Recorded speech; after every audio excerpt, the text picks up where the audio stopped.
Welcome in to Locked On Knicks. Alex Wolf here going solo today, and I'm breaking down the Knicks 129 to 123 overtime loss to the Lakers. Why? I don't really think the score tells a great story of just how close or not close this game was, how late game execution doomed the Knicks, but also Jalen Brunson had a fantastic game. Immanuel Quickley did as well, and RJ Barrett sits down the stretch. Lots to talk about next on Locked On Knicks. You are Locked On Knicks, your daily New York Knicks podcast, part of the Locked On Podcast Network, your team every day.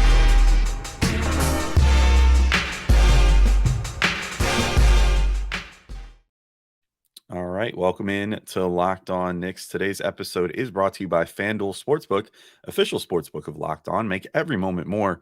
Visit FanDuel.com/Locked On today to get started. And I am Alex Wolf. I'm editor-in-chief of Knicks site, The Strickland, which you can find at thestrick.land. And I want to thank you guys for making Locked On Knicks your first listen today and every day, whether you're checking us out on your favorite podcast platform or taking in the sights and sounds on YouTube. I appreciate you guys making us a part of your daily routine. And if you really like Locked On Knicks, be sure to hit the subscribe bell and the subscribe button and the notification bell on YouTube, or the subscribe button on your favorite podcast provider, and set episodes to auto download so you never miss one. But lots of stuff to get into, though. This might not be my longest show ever. I don't know. This was not a particularly compelling game to talk about. But the Knicks lose 129 to 123 to the Lakers in overtime. And honestly, my takeaway from this was the Knicks just didn't play that well. Like, the Lakers are where they are this season for a reason. Yes, they've had some injuries and stuff at various times, but they just haven't played very well. I mean, they haven't played very well for the last 2 years, 3 years even. It's not a new thing that the Lakers are struggling some. And yet I just felt like they pretty much outplayed the Knicks almost this entire game, except for maybe a stretch in the second quarter. They sort of had the Knicks offense figured out in many ways. They had ways figured out to stop Julius Randle, which I'll get to in a second. I guess if I want to start positive, though, I can start on one guy that they didn't really have figured out, and that's Jalen Brunson. Brunson really set the tone against, obviously LeBron right now, very close to becoming the all-time leading scorer in the NBA, which is a super impressive record. And, he displayed some of that during this game, why he's, one of the best to ever play the game. And Brunson still took the challenge and went out there and honestly was like the main reason that the Knicks were not completely out of this game partway through the first quarter, because they really struggled to open things up. And then Brunson kind of came in and, well, didn't come in, but he was in the game and managed to figure things out and score some points for the Knicks. 37 points, 6 assists. He shot 13 of 29. I really thought he was in attack mode all game, and the threes weren't falling for him. I actually didn't write it down because I was like, oh, that was ugly. But I think he was 2 of 7, which is not great. But other than that, he really had it going from pretty much everywhere else on the floor. He was attacking, kicking out to shooters, and that seemed to be a vulnerability that was able to be exploited on the Lakers. Like, I'll say this much. I think that they really had Randall figured out in his style of play, and they knew, okay, if we can just aggressively trap him, things are going to work out well for us, because he's not going to be able to make a quick enough decision to get it out to the perimeter to feed somebody to get either a shot or to get, a swing chain going, whatever the case may be. They kind of had Randall figured out. Brunson, if you look at the Lakers depth chart, their strength is not in their guards. And so it was smart to have Brunson attacking them in that way, and smart on Brunson's behalf to keep attacking that way. Same with Immanuel Quickley, who I'll talk about in a little bit. But it was good game plan, good strategy to kind of run things through Brunson rather than Randall at times of this game. Although I think that they unfortunately went away from that later in the game.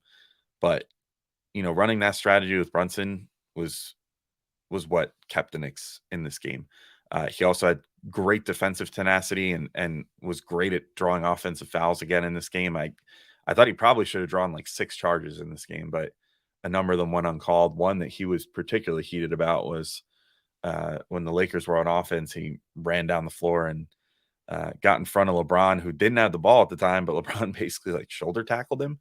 And then I think, if I remember correctly, no, he didn't end up with the ball on that one. He like shoulder tackled him under the hoop, and Brunson fell down and was like, looked like he almost got hurt. And then Brunson was like saying to the ref, like, where's the foul there?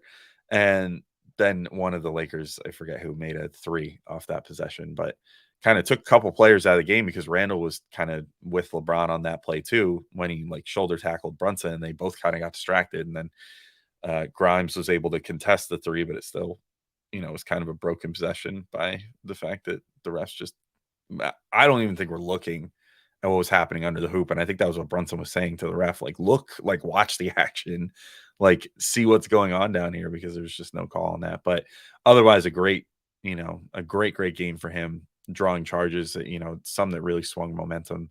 And he was playing passing lanes really well too, which I found to be great during the Knicks' best stretch of the game, which I'll talk about in a minute. But unfortunately, I have to now talk about the worst things of the game, because obviously they lost and more things went bad than went good in this game.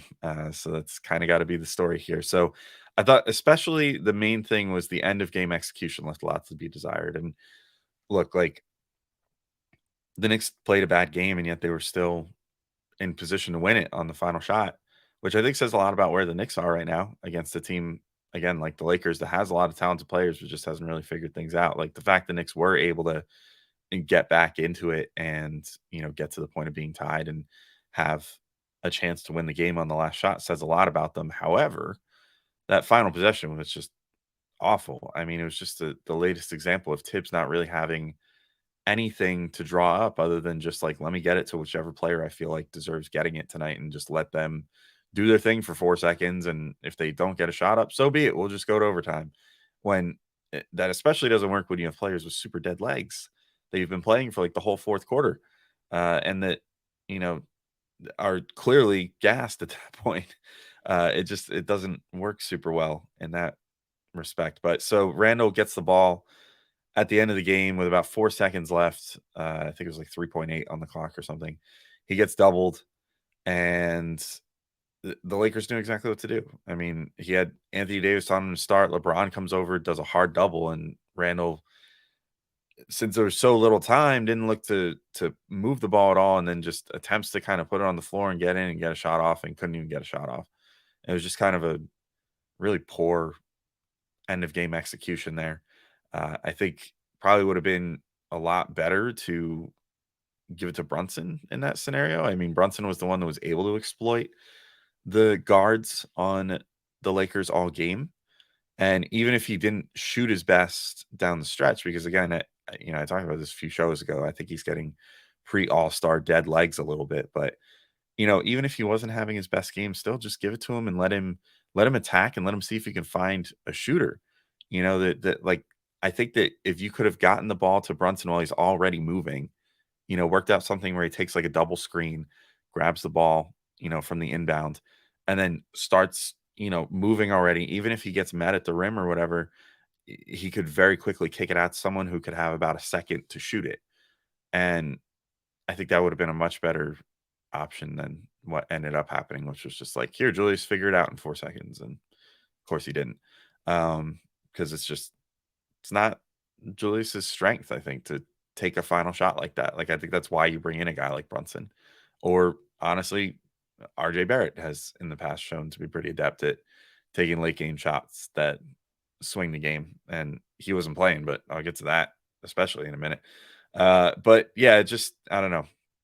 I didn't understand the decision to not go to Brunson. Then the team was just really dead in the water in overtime. The Lakers, I think, kind of found their second wind, and they were attacking Randall and Hartenstein, which of course means they were going to their two best players, and LeBron and Anthony Davis, a lot. But they knew the jig at that point. Like, Randall and Hartenstein looked dead. Hartenstein had 5 fouls, and so was playing kind of tentative as a result, because the Knicks just didn't really have any other option at center that they could throw out there, because Jericho Sims just didn't have a fantastic game. And you kind of just ran into this perfect storm where, like, Julius was kind of letting go of the rope a little and was clearly tired. Hartenstein was clearly tired and also was in foul trouble, and they just got exploited over and over in overtime, and that led to the Lakers winning the game.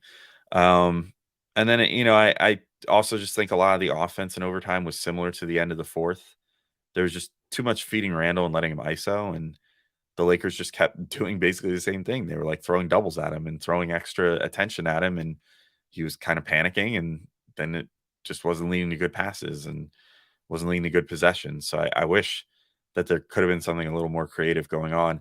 There was like one really nice possession somewhat early in overtime, which was again similar to what I would have liked to see at the end of the game, where Brunson attacked, kicks it to Grimes in the corner, who kicked it to Immanuel Quickley, who then drove and had a nice little floater to score some points. Quickly had a fantastic overtime, and was really a key part of the Knicks having any chance once things went to overtime. So that's, I don't know, I guess something to monitor. Although we know that things probably aren't going to change as far as late game execution for the Knicks, unfortunately. So luckily, they often play a lot better in the first 3 3/4 quarters than they did in this game, and can usually put themselves in a better position to win by the end of the game and not have to be quite so spent. But anyway, I gotta quickly. So I am going to get into Immanuel Quickley, who I just mentioned a second ago, and some other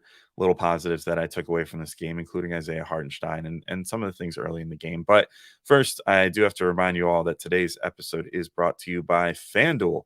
And this year, the only app you need at your Super Bowl party is FanDuel, America's #1 sportsbook. We're really excited about our new sports betting partner for Locked On, because they're the #1 sportsbook in America, FanDuel. And if you're new to FanDuel, that's even better. They have so many great features to make betting on sports fun and easy. Download FanDuel now so you can bet Super Bowl 57 with a no-sweat first bet. You'll get up to $3,000 back in bonus bets if your first bet doesn't win. FanDuel lets you bet on anything from the money line to point spreads to who will score a touchdown. And, I love same-game parlays. I'm going to be going crazy with those. Mahomes versus Hurts. It's going to be, I think, a shootout on offense, although both teams have pretty formidable defenses as well. But something tells me this is just going to be one of those run and gun Super Bowls. Lots of potential same game parlay picks to go with there. So that's going to be my move. The FanDuel Sportsbook app is safe, secure, and super easy to use. Best of all, you can get paid your winnings instantly. If you haven't heard about it yet, you can check out some commercials on TV. But yeah, you get your winnings instantly. It's super nice. And I've been using the FanDuel app for forever, honestly. Even when we were promoting other sports books on here, I was still using the FanDuel app, which I can now admit openly. It's easily the best app out there. So join FanDuel today at FanDuel.com/lockedon to claim your no sweat first bet on Super Bowl 57. That's FanDuel.com/lockedon. Make every moment more with FanDuel, official sportsbook partner of the NFL and of Locked On. All right, and I'm back to talk more about this game. And let's try to start. Actually, no, let's keep this whole segment positive. This sort of interesting, weird, negative to end the show with RJ Barrett. That'll be the final bit here, but some positives to talk about. I think, for one, the Knicks had a real hard time making shots early, but they did take that punch to their credit. I think they got down 10 within the first 5 minutes. So that, never a way you want to start a game. And yet they took that punch. They got back in the game. They even got an 8-point lead in the second quarter, which was easily their best quarter that they played. I mean, they were just really getting after it on defense. I love when the Knicks just switch into ball hawk mode, where they're just we're going to play every single passing lane. And they did that to great effect, and were able to get out on breaks and create points that way. Quentin Grimes had an absolutely amazing transition finish at one point. He also made some really great passes during that stretch, which is becoming the norm for him, but had this, I believe this one was during the second quarter. If it was later, then I'm mistaken, but I think it was second quarter. Just had this crazy pass. I couldn't even figure out how it worked. He in real time, I guess I thought it looked like he was driving across the lane and was going to kick to the corner, but then he just sort of lobbed it behind him, over his shoulder to Hartenstein, who finished it. A really cool play. A really great look by Grimes. He continues to just kind of, especially when he's attacking, just have these these really great looks and usually wraparounds or no looks to centers that are just some of the best that you see on the entire team. Maybe the best. I mean, he might be the best player at passing it to a center while he's attacking the hoop like that. He's just fantastic at finding those looks. So great for him. Um, I just think that second quarter was like Knicks basketball at its best. Offensive and defensive execution was clicking. They weren't letting the ball stick on offense too much. They were running in transition, and of course, they were playing tough and disruptive defense, which is what you got to do. So I really enjoyed that second quarter. A big guy throughout the entire game and during that second quarter run that was so good was Immanuel Quickley, who was amazing as usual. He ends up with 19 points, 8 assists, 6 of 12 shooting. He was honestly the only guy that was really able to do anything during overtime. First off, he seemed like the only one that didn't have dead legs. That he was still able to attack, was still making buckets, was still making things happen, rebounding the ball, and on defense. So credit to him for his conditioning, I guess, in that case. But I thought that he was one of the only guys that was kind of keeping things going at that point. And one thing that's really stood out to me lately with IQ is just how good he and Brunson are working together. I think there's something to that in the sense that they both came up in similar development environments where they both are on the roster sheet, they're point guards, but both of them came up in situations where they were playing off of another ball dominant player, whether it's Quickly in 2020 to 21 with Randall, Brunson his whole time with Luca, to where I think they both just work really well together now. Like I love that when they're both on the floor, like IQ is for one thing giving that defensive intensity that you need from the two guard spot when Brunson plays with intensity on defense but just lacks some of the physical attributes to be really great at defense, and IQ just kind of makes up for a lot of that. But then on top of that, on offense, they both neither of them ever feel like they don't know where they're supposed to be if they don't have the ball in their hands, which if you look across the court on this one, Russell Westbrook dealt with that for a long time and still is dealing with that, where he was so used to having the ball in his hands every single play that once he had that taken out of his hands and was moved to more of a role player role, uh, he didn't really know what to do. And that started all the way back in Houston, where that they just had to start finding weird ways to get him involved because he just didn't have much utility unless he was handling the ball. And that's never the case with Quickly and Brunson because of the fact that they both had to play off ball early in their careers. They both know exactly where to be. They know how to free themselves up for three-pointers. They never stop moving and just like stand in the corner or something. So I've been loving their dynamic lately. I also really liked Isaiah Hartenstein's play in this game. I thought he had a good game overall. I don't think he was good in OT. I think that a lot of that has to do with the fact that he was tired because the guy's a bench player. He's not used to playing this many minutes. And look, that shouldn't be an excuse, but it's the real deal. Every player in the NBA should be ready to play that many minutes, but the reality is you're not. You're not ready to necessarily be throwing out 35, 38, however many minutes he ended up with in this game.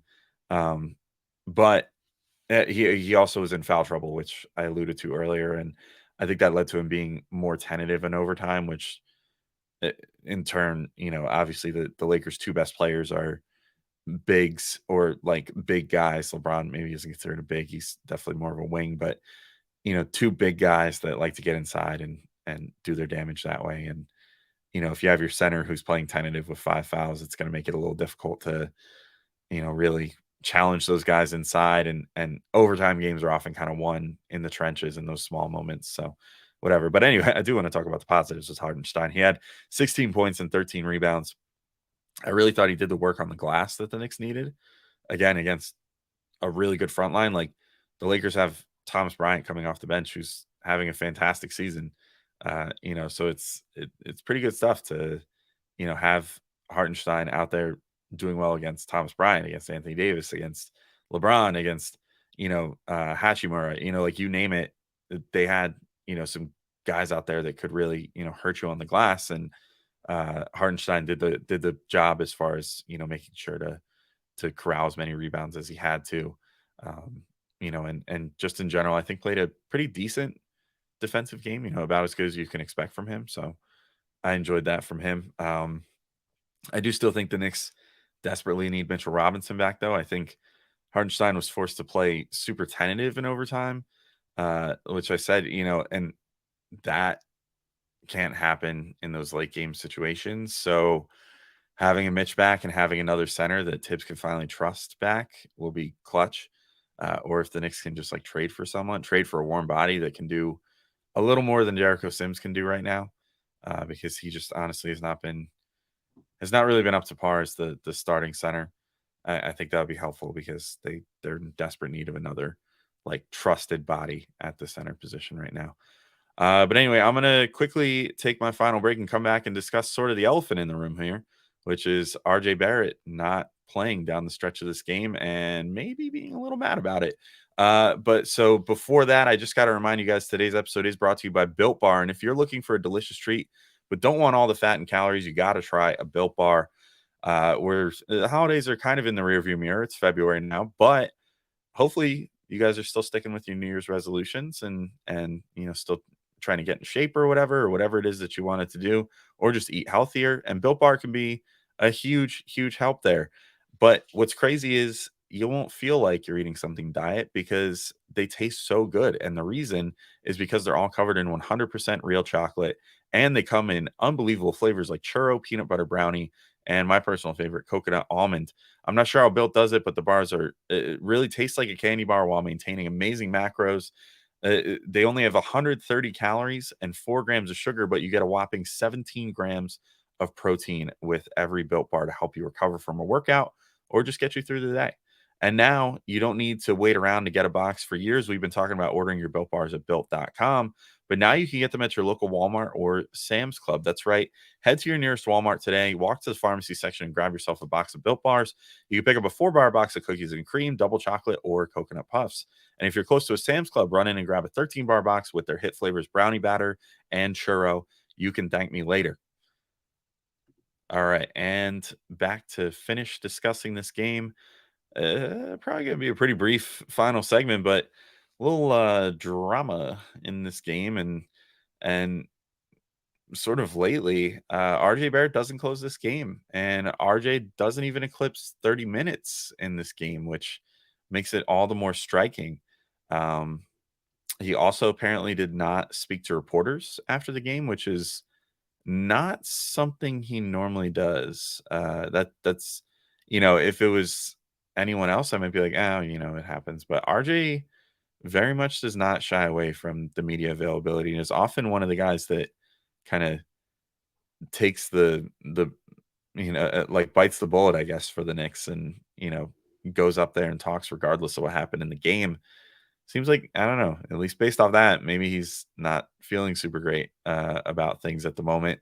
And you know, I can understand where he might be coming from. I can also understand that some of the other players have been playing better than him down the stretch at times, like especially Quickley. Like Quickley is obviously the guy that's kind of taken his spot down the stretches of games because the rest of the guys that have been in, well, other than like Hardenstein, who's sort of the de facto starter, but at this particular moment. But like other than that, of starters being displaced, like RJ's a pretty big one being displaced and not playing late in games lately. And Immanuel Quickley is sort of the guy that has taken his spot. And Quickley has been playing fantastic, but like I don't know. So I kind of get where he's coming from, but I kind of like I get where Tibbs is coming from, I guess, but I also get where RJ is coming from in this scenario because he had 13 points in this game. He shot 5 at 13. I did not think he had a great first half, but he was kind of starting to figure things out in the fourth quarter. Like he was, I believe, 3 of 3 in the fourth quarter. Like he was clearly starting to cook a little bit. And then Tibbs, it seemed like it already kind of predetermined, like, oh, RJ's not going to close this game, regardless of what happens, and got, that closing lineup in there, which was Brunson, Quickly, Grimes, Randall, and Hartenstein.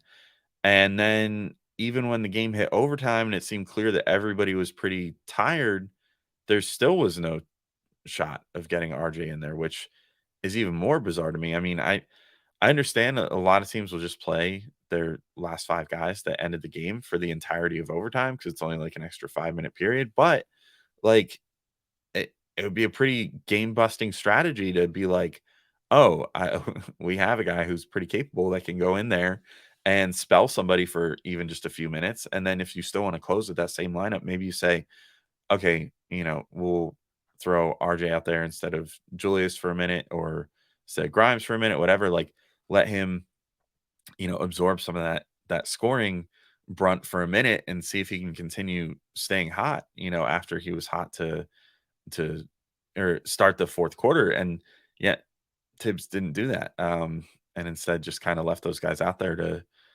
continue getting tired and eventually, not be able to score in overtime because they just looked like they all had dead legs. Um, I don't know. It boggles the mind a little bit. He also, I mean, I don't think that RJ was fantastic on defense either, and he hasn't been lately. And, that combined with, if he's going to shoot like 35, 38%, whatever, overall from the field, obviously that's going to make it so he's not super valuable on the court, because, like, what are you really offering at that point if you're not scoring and you're not playing the best defense? But I don't think that anyone on the Knicks, especially in like the overtime and late fourth, was really playing great defense anyway. Um, the Knicks probably should have just lost this game in regulation, because LeBron was like taking tons of open threes on the perimeter late in the game and just didn't hit any of them. But if he had hit even one of those, this game's probably over. And so I don't know. I don't totally get not giving the guy that you just invested so much money in the offseason a shot, especially when, I mean, Tibbs is to the point now where the rotation is too tight. There is such a thing as too tight of a rotation, and he's found it. Like, this is sort of Tibbs being his worst possible self as far as like minutes management and whatever. Like, so this was an overtime game, so you're not looking at 48 minutes, you're looking at 53 minutes total. But you had Julius Randle with 43 minutes, Brunson with 44 minutes, Grimes with 40 minutes, Quickley with 38 and a half minutes, Hartenstein with 40 minutes, and then two players that played less than 10 minutes in Obi Toppin and Deuce McBride, Jericho Sims, who played 13 minutes, and RJ Barrett, who played 27 minutes. So even though you have, uh, you know, 9 guys that touch the floor in this game, you're effectively, I mean, the amount that Toppin, McBride, and Sims played was so little that you're effectively running like a 6-man rotation right now. Or even if you want to call it like 6.5, whatever, like, it's there's just not a lot of rest for these guys. And we're starting to see it bear out down the stretch of some of these games where they just look completely destroyed. And, the Knicks are gonna have to take a look in the mirror and say, how do we solve this problem? And the thing that I don't get is that you have a guy in RJ that can play some different positions. And on top of it, like, if you're talking about late game scenarios, this guy just like a couple days ago hit a really clutch shot for you in overtime against the Celtics, and you know put you in a position to win that game. I don't totally understand not putting him on the floor at certain points down the stretch in this game. But I don't know. I guess we'll see how that develops, because it does seem like after a number of games of this now, RJ is finally a little less than thrilled. So we'll have to see how that works out. But that's a story for another day. For today, this has been Locked On Knicks. Thank you all for listening. I'll have at least one more game recap this week, and then another episode for you guys. Still figuring out what that's going to be. Probably some trade deadline related. That is, of course, right around the corner. But until next time, thank you all for listening, and I'll talk to y'all soon. Peace out.